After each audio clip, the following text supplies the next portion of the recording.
Hello. Let's see if we can explain the question number 18 in chapter 3.2. Okay, so the starting point is that we have to deal with a logarithmic in base 10. So we have the log in base 10 of x. And that's fine, but we know that when we make the derivative of the natural logarithm of x, this gives us a very nice result, that is just 1 over x. So dealing with natural logarithms is easier. So how can we turn this part into a natural logarithm? Well, there is a rule that can be useful to change the base of the logarithms. And basically, you can see in the solutions what is the general rule. Here, to change this base, you can write that the logarithm in base 10 of x is equal to the logarithm in base 10 of something that you want to be the new base. So let's write here e, that is the 2.7, etc. number, times the logarithm in the same base, so logarithm base e of x. Now I don't know if you can see how these are the two elements we started with, 10 and x, and we have here 10 and here x. And we just added a new base, that in this case is a convenient one, e. So if we can rewrite the logarithm in this way, now we can try to derive. So the y over the x. And what is this? Well, y was logarithm in base 10 of x over 1 plus logarithm in base 10 of x, right? So now what we are going to do is to rewrite the logarithm in base 10 of x with this new formula. So we can write d in the x of logarithm in base 10 of e times, let me write ln, that is logarithm base e, the natural logarithm of x, over 1 plus logarithm in base 10 of e times ln of x. Now, what's the important point here?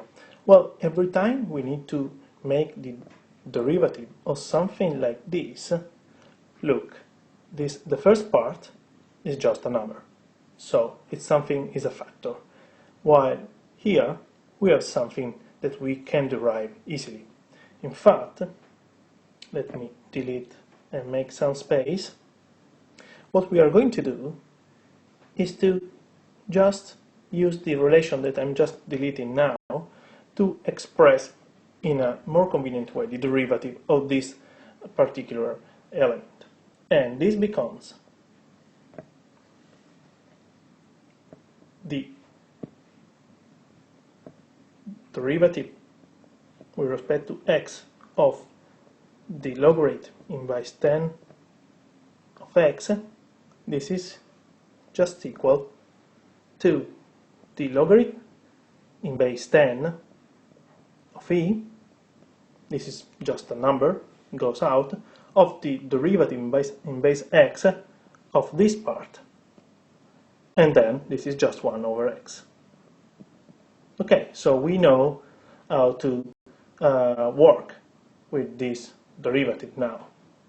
Okay, from this point on, we just have to solve. Now, let me delete everything.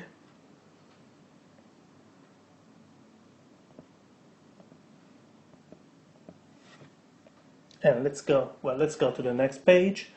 Now, if we make all the computations, we arrive to this result.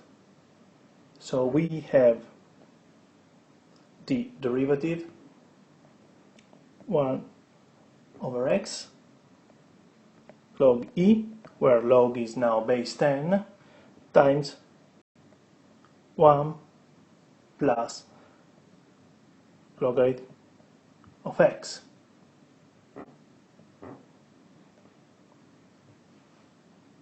minus log x 1 over x logarithm of e. So what we did here? Well, first thing, in this case, LG logarithm is the natural logarithm. So I could just put, is in base 10. So what we have here is the logarithm base 10, the logarithm base 10, the logarithm base 10, and the logarithm base 10. Okay, what we did was just to take the derivative of the logarithm times the second term minus the derivative of the second term times this one times the logarithm.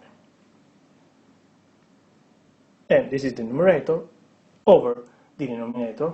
With the usual rule, we are just taking the square of the denominator. Okay, now we are here.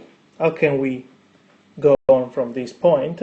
Well, we can just conclude. We have to look at the numerator. So look at the numerator, and what you can see is that you have some common terms. Well, 1 over x is common, and the logarithmic base 10 of e is common. So we can just take this part, so logarithmic in base 10 of e times 1 over x. Okay, and now we have to deal with these two parts, this one and this one. Well, we can just write 1 plus logarithm in base 10 of x, and it's this one, minus logarithmic by 10 of x, right? Over the denominator, 1 plus log of x squared.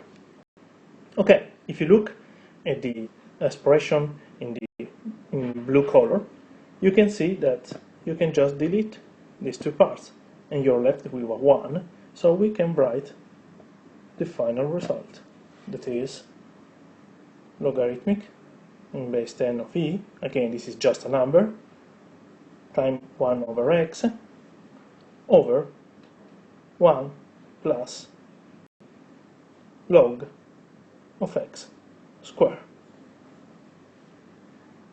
Okay, I hope that now it is clear. Thank you.